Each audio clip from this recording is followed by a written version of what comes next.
Perhaps sensing that something was off with our vibe, I soon realized that nearly 30 classmates had gathered around us. Speaking of which, I haven't told you yet about the company I work for. It's a major corporation, so I'm pretty sure even you, Naomi, would know it. Eric, a classmate of mine, pretentiously prefaces his speech and proudly tells Naomi, who was with me, the name of the company he belongs to. Since about 30 classmates were listening in, Eric might have felt more confident. He raised his voice even more and boasted about himself before turning to me and suddenly calling me out by name.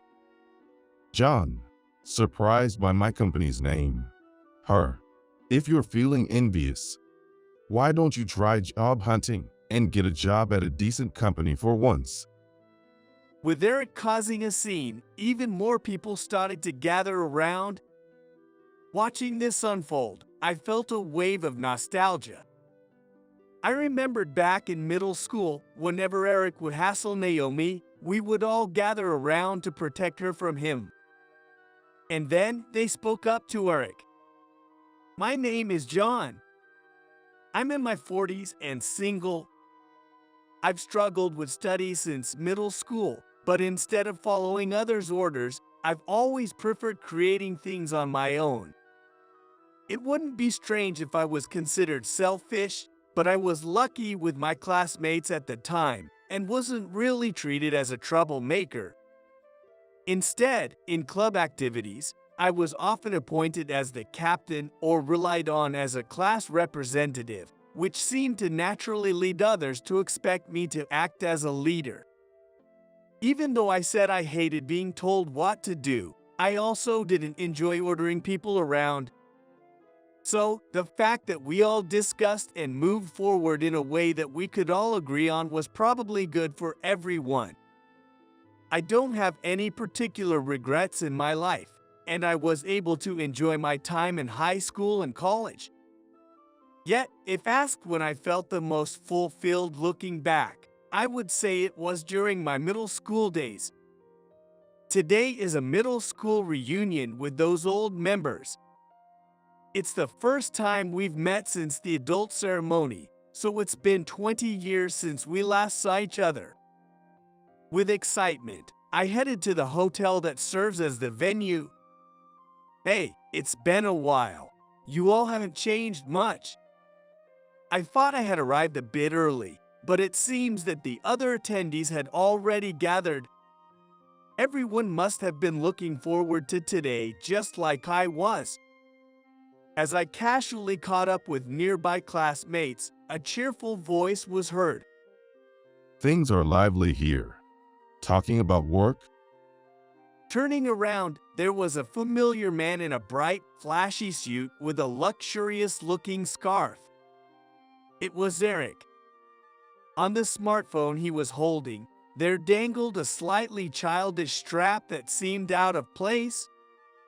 At first glance, I didn't recognize who it was, but after seeing the distinctive mole near his eyes, I quickly realized it was Eric. Although we had been chatting lively until then, a few people made grim faces and walked away somewhere. Eric, is that you? I didn't recognize you. You're all dressed up in that fancy suit, really going all out, huh? You guys haven't changed a bit. Why don't you put a little more effort into how you dress? Eric surveyed our outfits from head to toe with a disdainful look. Well, the clothes you wear reflect who you are.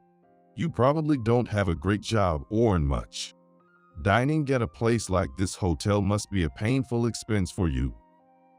Unaware that people were drawing back, Eric continued to make snide remarks.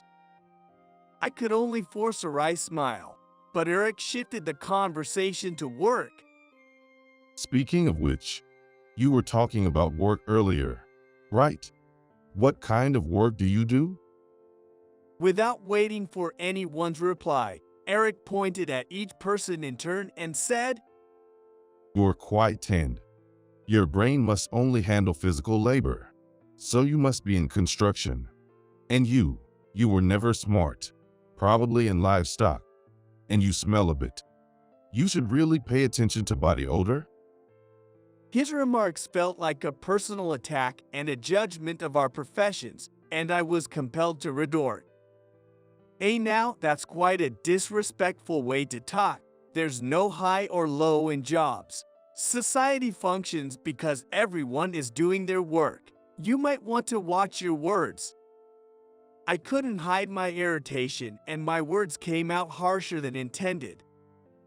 I felt bad since everyone had gathered, but Eric didn't seem to care at all. What's the matter? Got all worked up? Maybe you're also doing some physical labor job. Well, you always like to stand in front of everyone acting important. But you were never that bright. With a loud laugh, Eric cheerfully made his way towards a group of women. What's with him? He's as unpleasant as ever. Those around me murmured. Eric had always been the kind to disrupt the group and stand out without reading the room. Some people's natures just don't change even when they grow up. I decided to shift my mood and enjoyed reminiscing with my classmates. As the reunion got underway, the alcohol flowed and the atmosphere grew quite lively. When we were in junior high school, I think it was difficult to communicate with girls honestly due to the fact that we were adolescents. But at our age, I am honestly glad that we can be mature enough to deal with each other.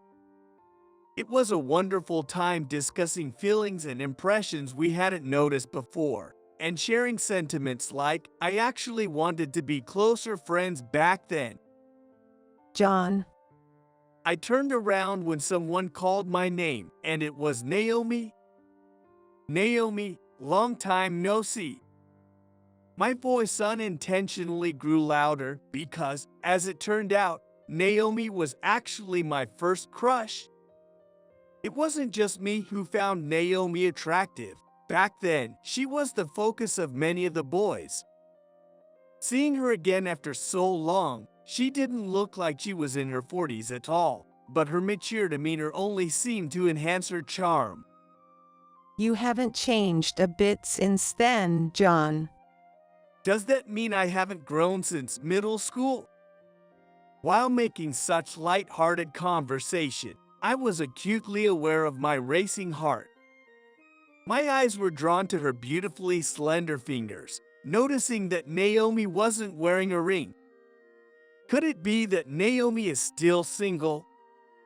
I wasn't thinking about starting a relationship now, but the reality that someone I once had feelings for might be married could be heart-wrenching.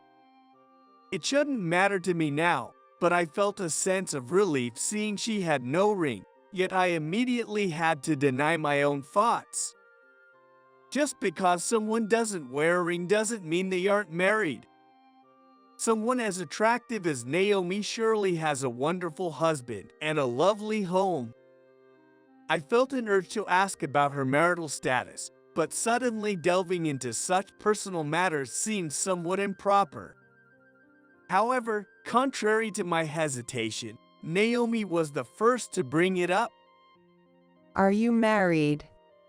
I mistakenly thought Naomi was curious about whether I had a spouse. Like Naomi, I also wasn't wearing a wedding ring on my ring finger. I had to immediately correct that hopeful thought. Naomi's expression was nothing more than polite small talk, certainly not implying anything deep. Feeling a bit self-destructive, I responded to her. No, I'm not. You might know this, but I didn't have a girlfriend even back in middle school, remember? Really, no one had any taste to pick me back then. I tried to make it sound like a joke, smiling at her with a light tone. Although I say this, it's not like I wasn't popular with girls. In fact, although I never had a girlfriend, several girls did confess to me. But the reason I didn't have a girlfriend was that I was seriously into Naomi. Even when I saw classmates getting into relationships and having fun, I couldn't bring myself to date someone I didn't truly like. Sure, John, you might have been popular back then, but it's kind of like how the fastest kid in elementary school gets the most attention. Although she said it jokingly, being compared to an elementary schooler still stung a bit. Indeed, childhood romances seemed to be decided by who was cute or who could run fast, or where someone stood within the group. However, being dismissed by Naomi, who I still found attractive, made me feel somewhat disheartened. Perhaps my feelings showed on my face. Naomi quickly backtracked on her statement. Hey, you're not taking that seriously, are you? It was just a joke. Really, you're as earnest as ever. I couldn't tell how serious she was, but her reassurance eased my mind for the moment. As we were enjoying our meal and conversation, Eric once again interrupted. Naomi, there you are. It must be boring with John. Come talk with me instead. Here comes the annoying one. When Eric saw me, he jerked his chin, gesturing for me to leave. While I enjoyed my time with Naomi, we had talked enough, and perhaps she would have more fun communicating with classmates she hadn't caught up with yet, even if it was with someone like Eric. As I glanced at Naomi thinking this, she looked troubled. John, just go now. You must be starving, right? Eat up now so you won't be hungry later. With that, Eric forcibly moved me aside and took a place next to Naomi. Naomi, while looking slightly annoyed, listened to Eric. I got promoted to a management position recently. Of course, a competent man like me keeps climbing up. I'm fundamentally different in job performance from everyone else here. Naomi nodded along absently as Eric prattled on about himself. I was watching, wondering when to intervene in their painfully immature interaction. Perhaps sensing the tension, I soon realized that nearly 30 classmates had gathered around us. Speaking of which, I haven't told you yet about the company I work for. It's a major corporation, so I'm pretty sure even you, Naomi, would know it. Eric pompously prefaced this before dramatically revealing the name of his company. At the mention of the company, Naomi looked at me with a start. Eric must have been aware that I was nearby. With about 30 classmates listening, he might have felt more confident.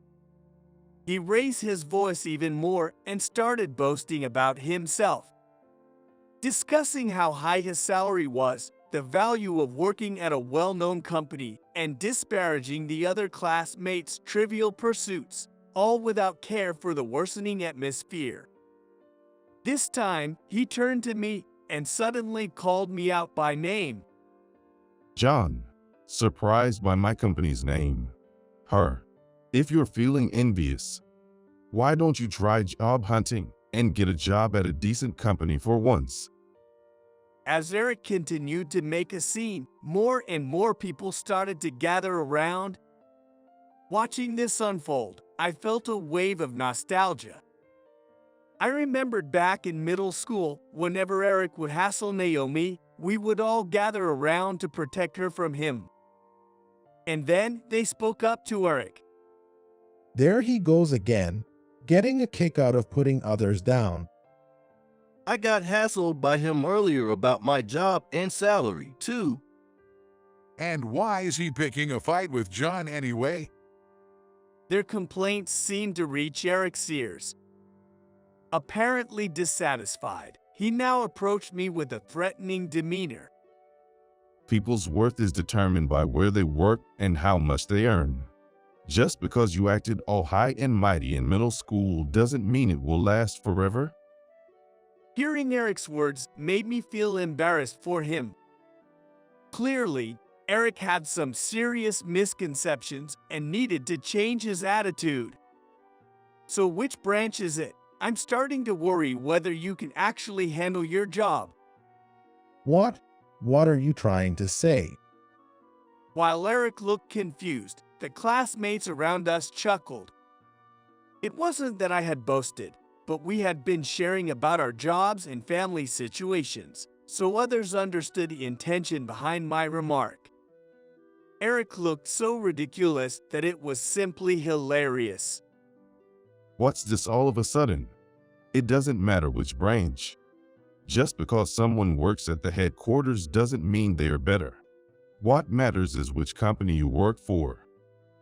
Then suddenly, Eric exclaimed with a playful tone, "Ah!" Wait, John, after saying there's no high or low in jobs, are you actually concerned about whether it's the headquarters or not? Really? What a petty man. His off-target remark caused a burst of laughter from those around us. It seemed like he finally realized something was off, but he clearly hadn't grasped the situation, so I decided to explain further. I don't think that being at the headquarters makes anyone superior. From my perspective, it's the branches that work hard, and that's what boosts the group's overall sales. But here's the thing.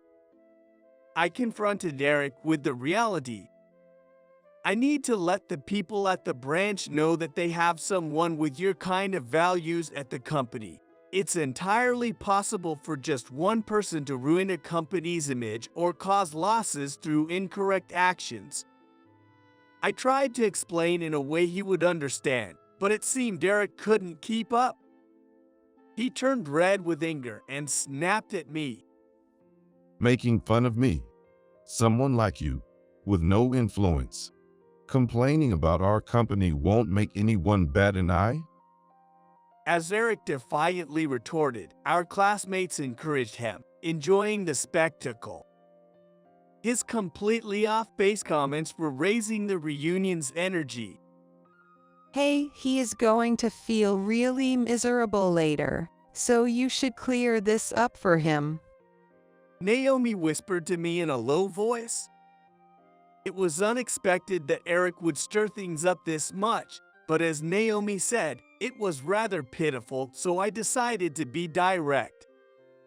Listen, the company you work for, I founded that company. What? What kind of dream are you talking about? There's no way you could have started a company that's featured in commercials. Explaining further seemed futile. I was about to give up explaining, but Naomi took out her smartphone and showed the screen to Eric. Look, it's right here. If you're so proud of your company, Eric, maybe you should at least remember the names and faces of the company executives you work for. Thanks to Naomi showing the evidence, Eric finally seemed to accept what I was saying. Eric, his face turning pale, said in a feeble voice, I didn't know that. I might have misspoken. But as a favor among old classmates, please forgive me. A scoffing noise came from the crowd as they noticed his sudden change in attitude. Eventually, the crowd of onlookers began to disperse, perhaps satisfied. Did you change your tune because I started the company? It's not about forgiving or not forgiving. I'm saying that your attitude is dangerous. I get it. I'm reflecting on it. To an uncomprehending Eric, I sighed and spoke frankly. Anyway, I'll make sure to speak to your boss. If you're doing your job properly, then things can stay as they are. But watch how you express yourself. What you think always shows up in your words and actions. I understand. Seeing Eric suddenly straighten up and start using formal language, Naomi chuckled. Eric had disrupted the pleasant conversation I was having with Naomi. With nothing more to say, I thought about leaving. Let's continue this conversation over there. Naomi suggested. Eric, who had been watching our exchange, furrowed his brow for some reason. Were you trying to impress her by saying you started a startup? What's up all of a sudden? I just wanted to catch up on old times. Eric, who had been quiet, seemed to be stirring up some other emotion again. Thinking what a handful he was, I still lent an ear to his story. Naomi, just because someone started a company, that doesn't mean you should get close to them. Judge people by who they are. What are you talking about? I was looking forward to meeting everyone, including John, long before I knew that. From the moment I arrived, it was Eric who kept focusing on jobs and salaries, not me. Eric could only grunt in response to her direct comeback. Suddenly changing the subject, he held up his smartphone in front of us. I've always cherished this. This is the strap you gave me, Naomi. Do you remember? I had thought it odd that Eric, who flaunted his wealth with brand name items, would have such a childish accessory. However, it turned out to be a gift Naomi had given to Eric during middle school. Eric looked at Naomi with hopeful eyes, but Naomi exclaimed, and then revealed a shocking fact. I remember now. That's the one I bought on a trip during middle school. Yes, exactly. I was so happy. I kept it on all the time. I never did confess. But if your feelings haven't changed since then. She interrupted him, adding, that was actually. Immediately after, Eric's face visibly darkened. It turns out the souvenir was actually meant as a gift for me. Naomi had intended to secretly give it to me, but she accidentally put it in Eric's desk instead of mine. The keychain came with a letter that simply said, bought on a trip, without any name, so Eric had assumed it was intended for him. Naomi had wanted to correct this, but felt embarrassed when she saw how proudly Eric was enjoying what he thought was his gift. Hearing Naomi's explanation, Eric looked completely deflated and stared at the keychain. While I felt pity for Eric, he suddenly started saying something outrageous. But you don't hate me, right? Naomi, if you're okay with it, I wouldn't mind dating you. From Eric's comment, it seemed he too was still single, like me. However, Naomi surely must already have a wonderful partner. Puzzled by Eric's remark, Naomi vehemently shook her head in response to his words. That's impossible. How could I possibly be happy with someone who looks down on others based on their job and lacks compassion like you? Her blunt response made me burst out laughing, but Eric seemed unable to let go. What are you talking about? I earn well enough, and I guarantee you wouldn't have to struggle if you were with me. Besides, there's no harm in trying. We can worry about the details later. It's almost enviable how Eric can overestimate himself to that extent. Naomi, crushing his ego as if it were nothing, stated clearly. Absolutely not. I don't need to try to know how uninteresting you are, Eric. Plus, I've heard that all the brand items you wear and even your car are bought on loans, right? So what if it's on a loan? It's my own money, so there's no issue. Besides, being able to take out loans is proof of my social credit. Naomi just gave a wry smile at his shallow remarks. I can't be with someone who makes expensive purchases on revolving credit and lives paycheck to paycheck at his age. Our views on the value of money are just too different. Find a woman who shares your values or stay single for life. Even Eric, usually so full of himself, slumped his shoulders after Naomi's words. Intending to encourage him, I said gently, Eric, why not try talking to someone who's looking for a partner, not someone like Naomi who's already built a happy home. You're sure to find someone right for you. Though I meant well, Eric teared up and retorted, What are you talking about? Naomi is single. That's no encouragement. Just go away? Surprised, I looked at Naomi, who appeared nonchalant. Her not denying it meant she was also single like me. I got so caught up in work that I missed my chance to marry. Back in middle school, I thought I'd be married with kids by this age, but things don't always go as planned. Me too. I never imagined back then that I'd be living alone, returning to an empty house after work. Naomi and I couldn't help but laugh as we both talked about ourselves in a self-deprecating way. After that, Naomi and I had a great time chatting, but at some point I realized that Eric had disappeared. Later, I checked with the branch where Eric worked to see how he was doing on the job. As expected, he was ingratiating himself with those above him, but he was authoritarian with younger or lower-ranking staff, worsening the workplace environment. Since his promotion, this tendency seemed to have intensified, making it clear the staff were struggling.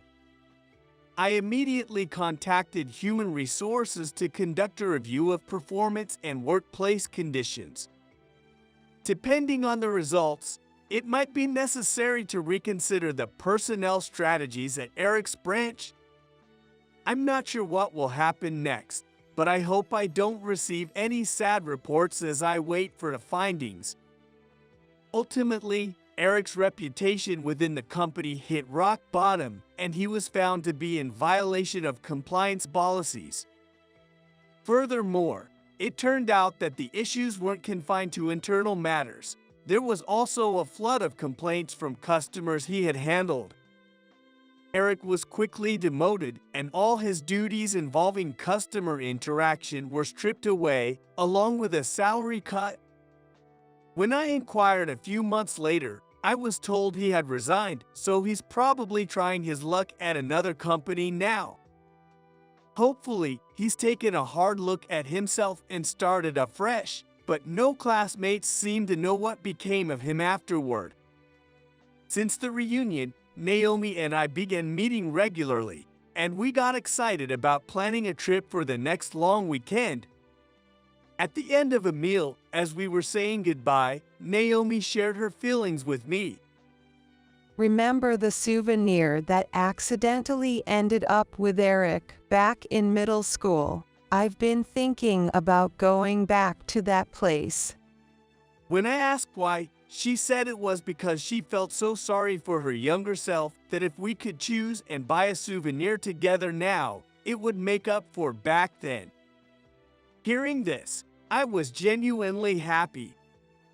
That sounds great. If the middle school me knew I could have such an experience in the future, I'd be overjoyed. As I said this with a smile, Naomi looked at me seriously and asked, Are you not happy with how things are now, John? Feeling my body temperature rise, I responded honestly. Of course I'm happy. That's good. Hearing my reply, Naomi smiled and started her way home. I watched her leave, gently placing my hand over my racing heart.